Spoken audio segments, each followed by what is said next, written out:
following her at a rally for healthcare professionals at the United States Capitol is a different kind of impossible. Wow. Mom, thank you. I love you. And thank you to Katie and Chandler and Joelle and Elizabeth for telling the truth so clearly and with so much grace. Thank you to the members of Congress who spoke today for your bipartisan leadership in making the change that we're talking about real. And thank you to Heather and Trina and to Figs for bringing this incredible group together and for having the backs of healthcare workers. I want to be super clear about who is talking to you right now. I am not a doctor. I am not a nurse. I am not a member in any way of the healthcare workforce that I love so dearly. I am an actor. I'm the son of a nurse who spent 50 years caring for other people, and I've spent decades trying to do justice to what she and the rest of you actually do. That is the only credential I am claiming today. Most of you know that I've been part of 2 shows about emergency medicine. ER when I was younger, and a lot less wise, and now The Pitt. The Pitt is what happened when a group of us got obsessed with one question. What does the job actually look like right now? And to answer that question, honestly, we listened. We listened to emergency physicians, we listened to charge nurses, we listened to residents being asked to function on 3 hours sleep after working 18-hour shifts and then being asked to head right back in. We listened to social workers, to techs, to attendings, to chaplains. And we did not have to go very far. The reality was right there.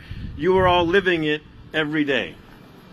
And what I learned from this show and what is now in my bones is that medicine is hard enough, but so much of the damage is coming from everything around medicine.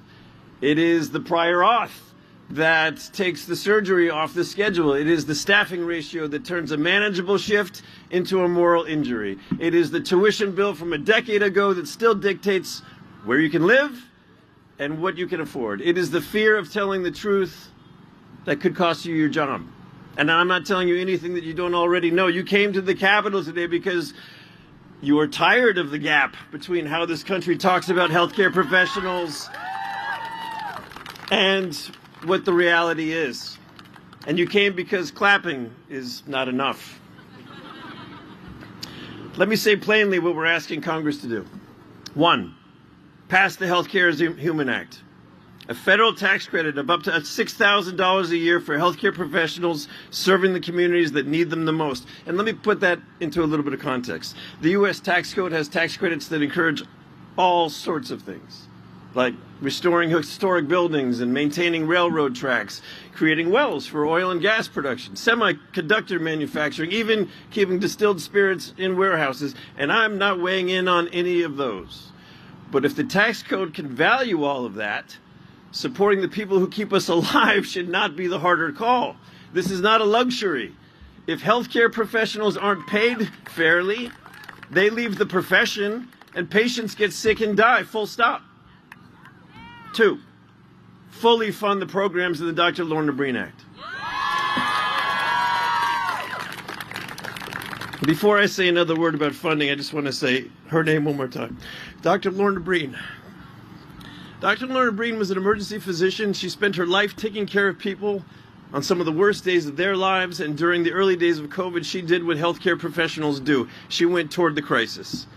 And then she needed support in a system that still makes too many people afraid of what asking for help could cost them.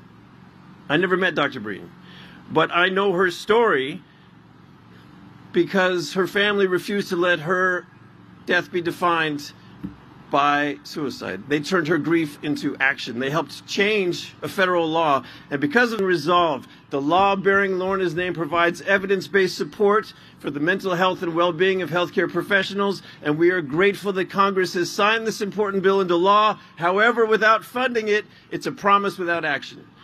Congress needs to finish the job. 3, pass the Healthcare Professionals Speak Free Act.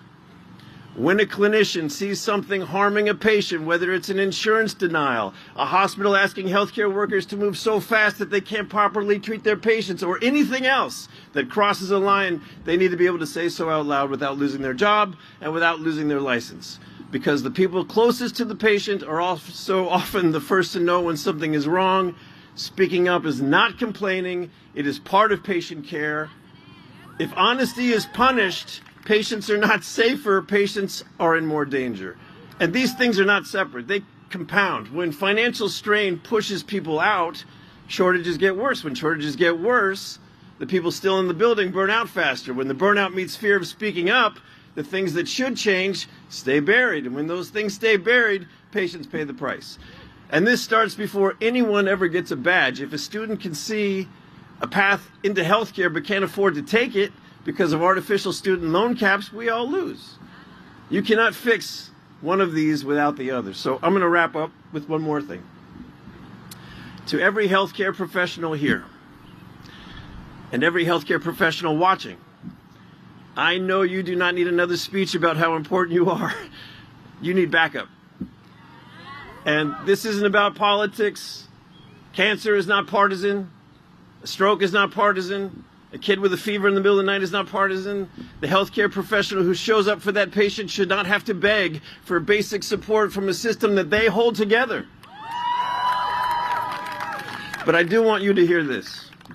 The stories that you told today will not disappear into the air. They landed here in front of this Capitol. They landed in the offices behind us, and they landed with the people who have the power to do something about it. So keep telling the truth, not because it's easy, not because it's fair that you have to, but because every major change in healthcare has started with somebody brave enough to say, this is not working, it could be better. Healthcare is human.